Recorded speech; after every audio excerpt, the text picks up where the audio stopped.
Cinema ರಂಗದಿಂದ ರಾಜಕೀಯಕ್ಕೆ entry ಕೊಟ್ಟಿದ್ದ ದಳಪತಿಗೆ ಈಗ ಮತ್ತೊಂದು ಸಂಕಷ್ಟ ಎದುರಾಗಿದೆ. ದಳಪತಿ ವಿಜಯ್ ರಾಜಕೀಯ ಪ್ರವೇಶಿಸಿದಾಗಿನಿಂದಲೂ ಜಾತ್ಯತೀತತೆಯನ್ನೇ ಪಕ್ಷದ ಧ್ಯೇಯವಾಗಿ ಇಟ್ಟುಕೊಂಡವರು. ತಮಿಳಗ ವೆಟ್ರಿ ಕಾಳಗಂ ಎಂಬ ಹೊಸ ಪಕ್ಷ ಕಟ್ಟಿ ಎಲ್ಲಾ ಧರ್ಮದವರು ಒಂದೇ ಎಂದು ಸಾರಿ ತಮಿಳುನಾಡಿನಲ್ಲಿ ರಾಜಕೀಯ ಅಲೆ ಸೃಷ್ಟಿಸಿದ್ದ ವಿಜಯ್ಗೆ ಫತ್ವಾ ಭಯ ಎದುರಾಗಿದೆ. ಇತ್ತೀಚೆಗಷ್ಟೇ ಚೆನ್ನೈನ ರಾಯಪೆಟ್ಟಾದ YMCA ಕ್ರೀಡಾಂಗಣದಲ್ಲಿ ರಂಜಾನ್ ಪ್ರಯುಕ್ತ ತಮ್ಮ ಪಕ್ಷದ ವತಿಯಿಂದ ಇಫ್ತಾರ್ ಕೂಟ ಆಯೋಜಿಸಿದ್ರು.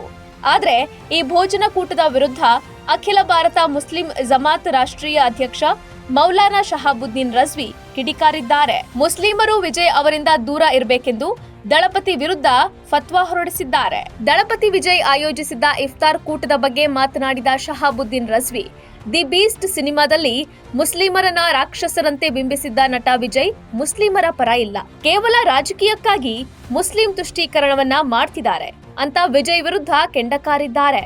ಇಸ್ಲಾಂ ಮೌಲ್ಯಗಳಿಗೆ ವಿರುದ್ಧವಾಗಿ ಕೆಲಸ ಮಾಡುವವರನ್ನ, ಉಪವಾಸ ಆಚರಿಸದ ಮತ್ತು ಇಸ್ಲಾಮಿಕ್ ಪದ್ಧತಿಗಳನ್ನ ಅನುಸರಿಸದ ಕುಡುಕರು ಮತ್ತು ರೌಡಿಗಳನ್ನ ಈ ಇಫ್ತಾರ್ ಕೂಟಕ್ಕೆ ಆಹ್ವಾನಿಸಲಾಗಿತ್ತು. ಇದು ರಾಜಕೀಯವಲ್ಲದೆ ಬೇರೆ ಏನು ಅಂತ ಪ್ರಶ್ನಿಸಿದ್ದಾರೆ.